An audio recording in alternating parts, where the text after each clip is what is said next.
తెలుగు రాష్ట్రాల్లోని మెట్ట ప్రాంతాల్లో వర్షాధారంగా పత్తి విస్తారంగా సాగవుతోంది. అయితే ఈ ఏడాది నైరుతి రుతుపవనాలు ముందుగానే పలకరించినా తరువాత ముఖం చాటేశాయి.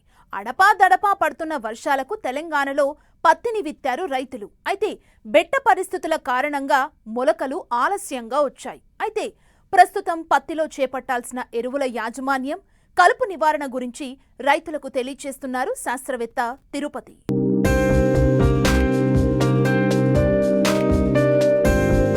భారతదేశంలో మహారాష్ట్ర, గుజరాత్ల తర్వాత తెలుగు రాష్ట్రాలు ప్రత్తి సాగు విస్తీర్ణం, ఉత్పత్తిలో 3వ స్థానంలో ఉన్నాయి. అయితే గత ఏడాది మార్కెట్లో పత్తికి అధిక ధర పలకడంతో తెలంగాణలో ఈ ఏడాది రైతులు పత్తి సాగుకే మొగ్గు చూపారు. గత ఏడాది కంటే ఈసారి పత్తి సాగు విస్తీర్ణం పెరిగే అవకాశం ఉంది.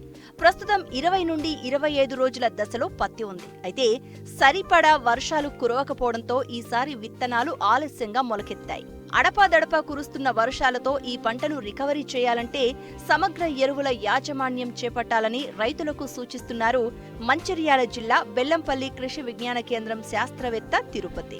ముఖ్యంగా మన తెలంగాణ రాష్ట్రంలో చూసుకున్నట్లయితే ఈ వానాకాలంలో దాదాపు పత్తి సాగు అనేది దాదాపుగా చాలా వరకు వేయడం జరిగింది. అదేవిధంగా మన రాష్ట్రంలో దాదాపు 50 లక్షల ఎకరాల వరకు పత్తి సాగు విస్తీర్ణం అనేది నమోదయ్యే అవకాశం ఉంది. ముఖ్యంగా మనకు ఈ సంవత్సరము జూన్ మొదటి వారంలో మనకు నైరుతి ఋతుపవనాలకు సంబంధించినప్పటికీ కొంచెం అడపాదడప వర్షాలు తక్కువగా నమోదవ్వడం వల్ల కొన్ని చోట్ల పత్తి మొలకలు అనేది లేట్, విత్తనాలు అనేది కొంచెం లేట్గా రావడం, అదేవిధంగా కొన్ని చోట్ల పత్తిని అనేది తిరిగి మొలకలు సరిగా రాకపోవడం వల్ల కొన్ని చోట్ల విత్తుకోవడం అనేది జరిగింది. మనము సిఫారసు చేయబడిన ఎరువులను పత్తిలో వాడుకోవాలి. ముఖ్యంగా ఒక ఎకరానికి 45 కిలోల నత్రజని, అదేవిధంగా 24 కిలోల భాస్వరము, అదేవిధంగా 24 కిలోల పొటాష్ ఎరువులను వేసుకుంటే మనకు ఒక ఎకరానికి మనము తక్కువ ఎరువులలో మంచి దిగుబడులు అనేది సాధించుకోవచ్చు. ముఖ్యంగా ఈ భాస్వరం సంబంధిత ఎరువుల కోసము మనము సింగిల్ సూపర్ ఫాస్ఫేట్ కానీ డిఏపి కానీ కనుక వేసుకోవాలి. అదే సింగిల్ సూపర్ ఫాస్ఫేట్ రూపం కనుక వేసుకున్నట్లయితే ఒక ఎకరానికి 150 కేజీలు అంటే 3 బస్తాల సింగిల్ సూపర్ ఫాస్ఫేట్ను ఒక ఎకరానికి వేసుకోవాలి. అదే డిఏపి రూపంలో కనుక భాస్వరం ఎరువులు అందించినట్లయితే 50 కేజీలు అంటే ఒక ఎకరానికి ఒక బస్తా డిఏపిని భాస్వరం ఎరువుగా వాడుకోవచ్చు. ముఖ్యంగా ఈ భాస్వరం ఎరువులను మనము ఆఖరి దుక్కిలో కానీ, లేదనుకుంటే పత్తి విత్తనాలు వేసే సమయంలో కానీ, లేదనుకుంటే పత్తి విత్తన 10 నుంచి 15 రోజుల మధ్యలో కానీ మనము వేసుకున్నట్లయితే మంచి ఫలితాలు ఆశించవచ్చును. ముఖ్యంగా ఈ నత్రజని మరియు పొటాష్ సంబంధిత ఎరువులను 45 కేజీల నత్రజని, అదేవిధంగా 24 కేజీల పొటాష్ సంబంధిత ఎరువులను మనము యూరియా, అదేవిధంగా మ్యూరేట్ ఆఫ్ పొటాష్ రూపంలో వాడుకుంటాము.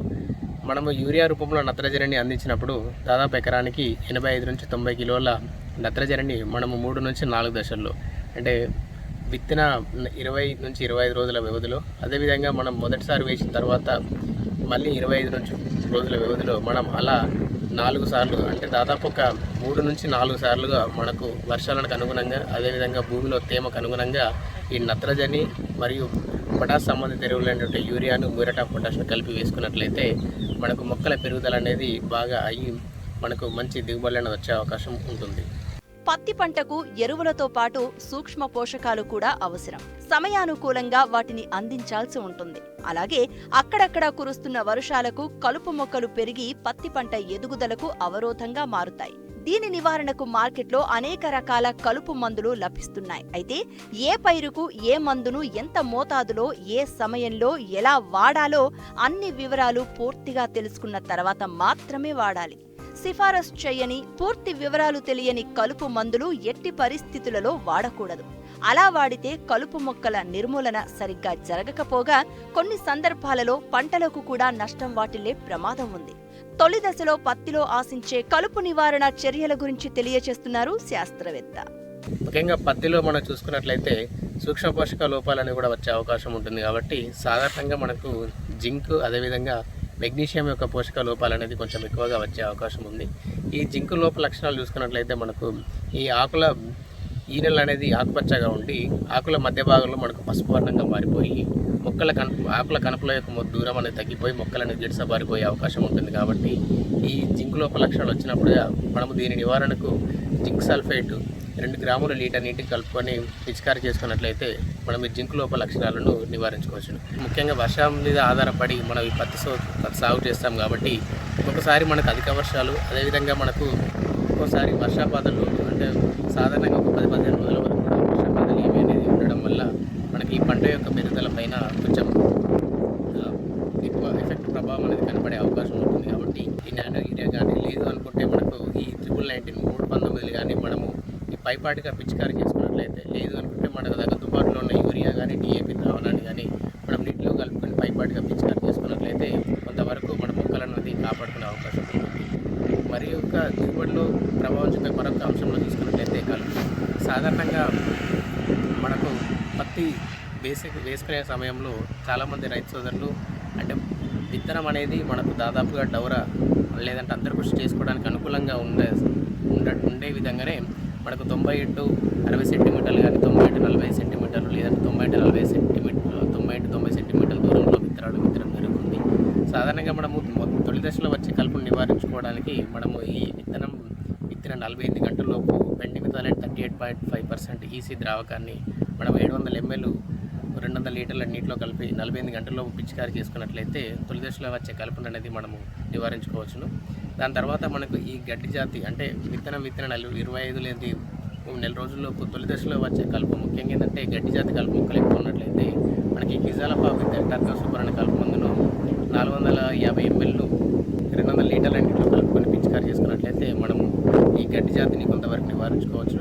అదేవిధంగా మనకు వెడల్పాటి ఆకు కలుపు మొక్కలు ఉన్నట్లయితే గిజాలపాబ్ ఇత్తాయి పైరిథాయోబాక్ సోడియం అనే కలుపు మందును కూడా మనము ఈ వెడల్పాకి కలుపులు ఉన్నప్పుడు మనం పిచికారీ చేసుకోవడానికి మనకు ఈ కలుపు అనేది వెడల్పాకి కలుపు అనేది నివారించుకోవచ్చు. ఒకవేళ మన పొలం గడ్డి జాతి అదేవిధంగా వెడల్పాటి కలుపు రెండు ఉన్నట్లయితే మనము ఈ హిట్ఫీడ్ మ్యాక్స్ అంటే పైరిథాయోబాక్ సోడియం అదేవిధంగా ప్రాపిక్యూజాపాబ్ కాంబినేషన్లో వచ్చినటువంటి హిట్ఫీడ్ మ్యాక్స్ అనే కలుపు మందును 400-500 ml 200 లీటర్ల నీటిలో కలుపుకొని మనం పిచికారీ చేసుకున్నట్లయితే మనము ఈ 2 రకాల జాతులకు సంబంధించిన కలుపును అనేది పూర్తిగా సమర్థవంతంగా నివారించుకునే అవకాశం ఉంటుంది. రైతు సోదరులు కేవలము ఈ కలుపు మందుల పైన కాకుండా మనము అంతరకృషి అంటే ప్రతి 20 రోజులకు ఒకసారి అప్ టు 80 రోజుల వరకు అంటే మనకు ప్రతి 20 రోజులకు ఒకసారి మనము ఈ నేలలో ఉన్న వర్షాధారానికి అనుగుణంగా నేలలో తేమ పదనకు అనుగుణంగా కనుక మనము ఈ అంతరకృషి కానీ గుంటకతో కానీ గొర్రుతో కానీ చేసుకున్నట్లయితే మనకు మొక్కల పెరుగుదల అనేది ఎక్కువగా ఉండి మంచి దిగుబడి అనేది వచ్చే అవకాశం ఉంటుంది. కాబట్టి రైతు సోదరులు ఈ పత్తిలో తక్కువ పెట్టుబడితోటి మంచి యాజమాన్య పద్ధతులు పాటించి మంచి దిగుబడులు సాధిస్తారని ఆశిస్తున్నాం.